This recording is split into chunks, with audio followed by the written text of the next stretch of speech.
اللہ تبارک تعالیٰ اس کی روح کو اس جسم سے آزاد کر دیتا ہے، یعنی اس کی روح کو وہ پاور آ جاتا ہے کہ وہ اس جسم میں رہنے کے باوجود بھی عرش پر گھومتی ہے نا. تو فرمایا گیا کہ اس وقت آسمان کے دروازے کھولے جاتے ہیں جب آپ وہ 4 رکعت پڑھتے ہیں. تو سرکار فرماتے ہیں تو میں چاہتا ہوں کہ اس وقت میرا عمل اوپر کو اٹھایا جائے. آسمان کے دروازے کھولے جاتے ہیں تو میرا عمل اٹھایا جائے، اس لیے میں وہ 4 رکعت پڑھتا ہوں کہ یہ 4 رکعت یعنی آسمانوں کے دروازے کھلتے ہی میری ایک عبادت انٹری کرے ہوں انشاءاللہ. اس حدیث کو حضرت ابو ایوب انصاری رضی اللہ تعالیٰ عنہ نے بھی روایت کیا. ابو ایوب انصاری کون پتہ ہے؟ جب مدینہ شریف حضور علیہ السلام پہلی مرتبہ مکہ سے ہجرت کر کے گئے تو حضرت ابو ایوب انصاری رضی اللہ تعالیٰ عنہ کے گھر ہی جا کر رہے تھے، ہے نا. تو وہ کہتے ہیں اور وہ اس میں تنہا ہے، یعنی کہ ان سے ہی صرف روایت ہے.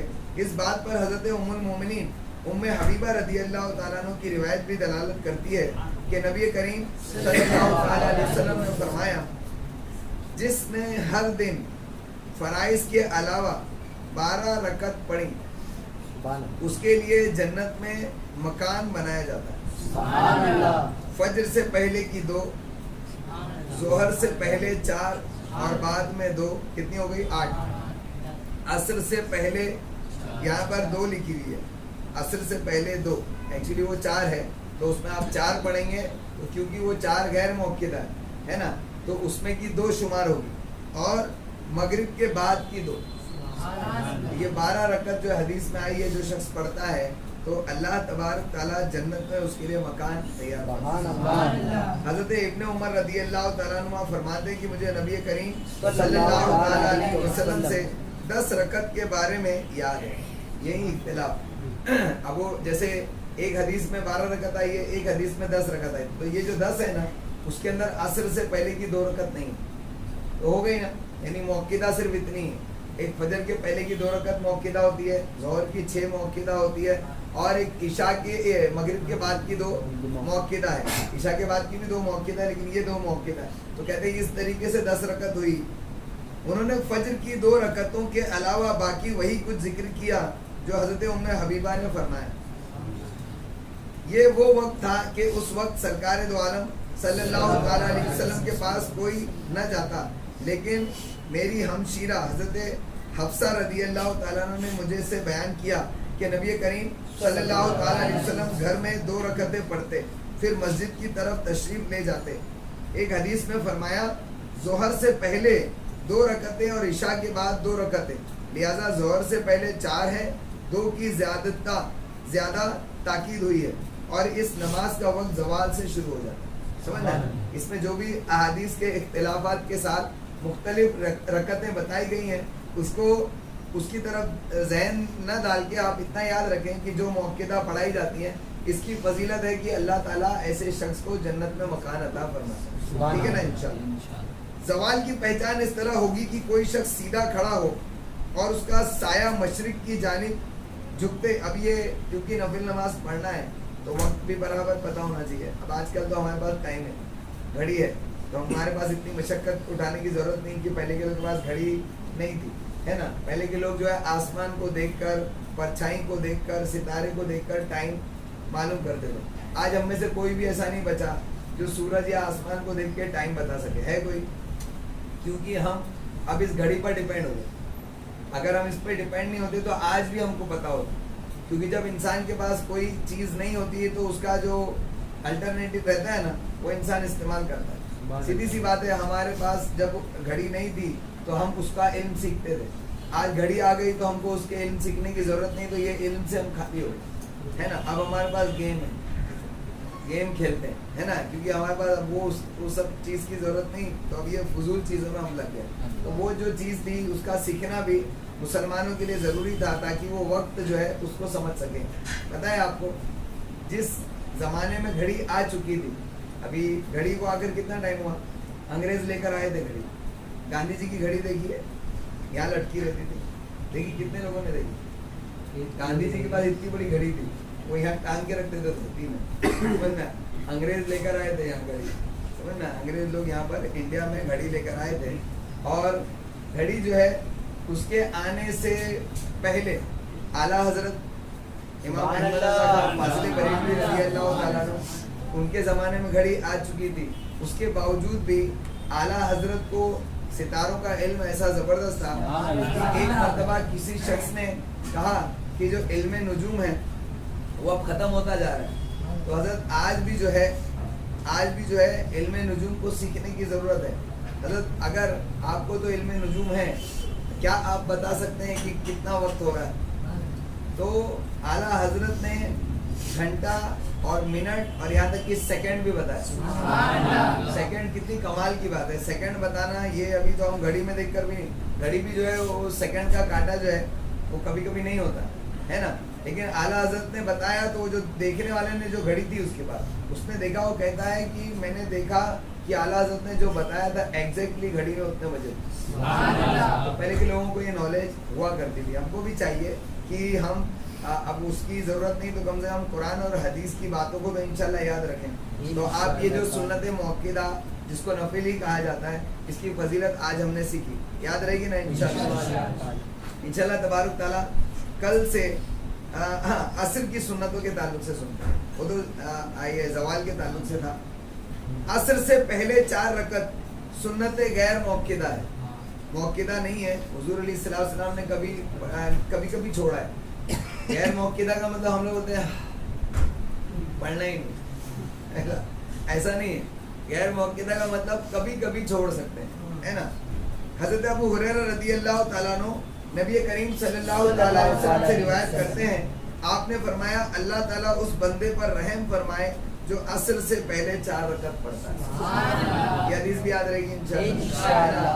یعنی اگر اللہ کی رحمت چاہیے تو عصر کے پہلے کی 4 سنت پڑھو انشاءاللہ۔ تو رسول اللہ صلی اللہ تعالیٰ علیہ وسلم کی دعا میں داخل ہونے کی امید پر یہ نماز پڑھنا نہایت ہی موقر اور مستحب ہے، کیونکہ آپ کی دعا یقیناً قبول ہوتی ہے۔ ابھی بس یہ 2 چیز بچی، ختم کرتے ہیں، دھیان سے سن لو۔ لیکن جس طرح آپ ظہر سے پہلے 2 رکعتیں پابندی کے ساتھ ہمیشگی کے ساتھ پڑھتے تھے، اتنی پابندی عصر کی سنتوں کے لیے نہیں تھی، اسی لیے اس کو غیر موقدہ کہتے ہیں۔ اب مغرب کی 2 سنتیں، یہ 2 رکعتیں فرضوں کے بعد ہیں، ان کے بارے میں روایت مختلف نہیں ہے، البتہ مغرب سے پہلے یعنی مؤذن کی اذان اور اقامت کے دوران یہ 2 رکعتیں جلدی پڑھنے کے بارے میں صحابہ کرام کی ایک جماعت نے کہا ہے، اسی لیے شافعی لوگ جو ہے وہ پڑھتے ہیں، آپ کو معلوم ہے، جیسے ہی اذان ہوتی ہے اس کے بعد فرض سے پہلے 2 رکعت پڑھتے ہیں، یعنی حدیث میں یہ بھی ہے اور وہ بھی ہے، تو ہم جو ہے بعد ہی میں پڑھتے ہیں، لیکن شافعی جو ہے وہ پہلے بھی پڑھتے ہیں، ٹھیک ہے نا انشاءاللہ۔ تو اس کو پہلے بھی پڑھو یا بعد میں پڑھو، لیکن مغرب میں پڑھنا ہے۔ ہم لوگ حنفی ہیں تو ہم لوگ بعد ہی میں پڑھتے ہیں، تو ایک ہی جو طریقہ ہے اس کو فکس رکھنا چاہیے، نہیں تو گڑبڑ ہوتی ہے، کبھی اس پر کبھی اس پر، تو ایسا ہوتا ہے کبھی یہ بھی نہیں کبھی وہ بھی نہیں، اس لیے ایک کو مضبوطی سے تھام کے رکھنا چاہیے۔ تو کہتے ہیں کہ کچھ صحابہ کرام تھے جیسے حضرت ابی بن کعب، حضرت عبادہ بن سامت، حضرت ابو ذر، حضرت زید بن ثابت اور ان کے علاوہ دیگر صحابہ کرام سے نقل ہے۔ حضرت ابو عبادہ یا کوئی دوسرے صحابی فرماتے ہیں کہ جب مؤذن مغرب کی اذان پڑھتا تو رسول اللہ صلی اللہ علیہ وسلم کے صحابہ اکرام ستونوں کی طرف جلدی جاتے اور 2 رکعتیں پڑھتے تھے، یعنی فرض سے پہلے 2 رکعتیں پڑھتے تھے۔ یہ حدیث میں اس لیے شافعی لوگ پڑھتے بھی ہیں۔ ان میں سے بعض حضرات فرماتے ہیں کہ ہم مغرب سے پہلے 2 رکعتیں پڑھتے، حتیٰ کہ آنے والا آتا اور سمجھتا کہ ہم نماز پڑھ چکے ہیں، اور وہ پوچھتا کیا تم نے مغرب کی نماز پڑھ لی ہے؟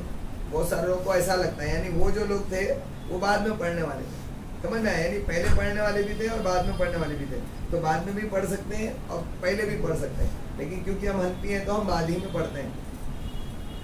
یہ نماز سرکار دو عالم صلی اللہ تعالیٰ علیہ وسلم کے اس قول کے عموم میں داخل ہے کہ 2 اذانوں یعنی اذان اور اقامت کے درمیان نماز ہے، جو چاہے پڑھے۔ یہ بھی سرکار نے فرمایا ہے کہ اذان اور اقامت کے درمیان میں بھی 2 رکعت ہے مغرب کے تعلق سے، جو چاہے پڑھے، یعنی یہ الٹرنیٹ یعنی آپشنل ہے، چاہو تو پڑھو چاہو تو نہ پڑھو، لیکن 2 رکعت بعد کی ضرور پڑھنا ہے انشاءاللہ۔ نبی کریم صلی اللہ تعالیٰ علیہ وسلم نے فرمایا جب رات ادھر مغرب کی طرف سے آ جائے اور ادھر سے دن چلا جائے تو روزہ دار روزہ افطار کر لے، یہ مغرب کی جو ہے یعنی نشاندہی سرکار علیہ السلام نے فرمائی. اور عشاء کی سنتوں کے تعلق سے سنو. عشاء کی سنتیں 4 رکعت ہیں جو فرائض کے بعد ہیں. حضرت عائشہ صدیقہ رضی اللہ تعالیٰ عنہ سے روایت ہے، فرماتی ہیں کہ رسول اللہ صلی اللہ علیہ وسلم نماز عشاء کے بعد 4 رکعت پڑھتے پھر آرام فرما ہو جاتے. 2 رکعت سنت اور 2 رکعت نفل جو ہم پڑھتے ہیں اس طریقے سے 4 رکعت سرکار پڑھا کرتے تھے. بعض علماء نے احادیث کو جمع کرنے کے بعد فرض رکعت کی تعداد کے مطابق 17 سنتوں کو پسند فرمایا. اب یہ ڈیٹیل ہے، اس کو ہم چھوڑ دیتے ہیں. اتنا سمجھ لیں کہ یہ جو سنتیں ہیں یہ پڑھنا یہ ہمارے لیے بہت سارے فائدے لاتا ہے. بہت سارے لوگ آج آپ نے دیکھا ہوگا کہ کچھ جماعتیں ہیں جو سنتیں بالکل ہی ترک کر دیں. آپ نے عرب میں بھی دیکھا ہوگا کہ عرب میں آج جاؤ تو خالی فرض پڑھ کے چلے جاتے ہے نا. یہ سنتوں کو چھوڑنا حقیقت میں حضور علیہ السلام کے طریقے کو چھوڑنا.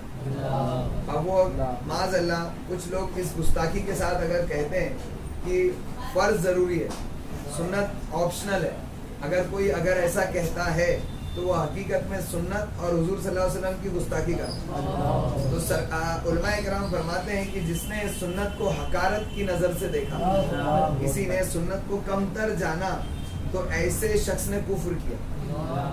تو اس کا دھیان رکھنا چاہیے کہ تم پڑھو بھی اور اس کا ادب اور احترام بھی کریں گے نا انشاءاللہ. کل انشاءاللہ اس کو پھر سے ریوائز کر کے اور آگے جو ہے نماز عشاء کی جو سنتیں ہیں نا اس کے تعلق سے چند احادیث بھی ہم سنیں گے.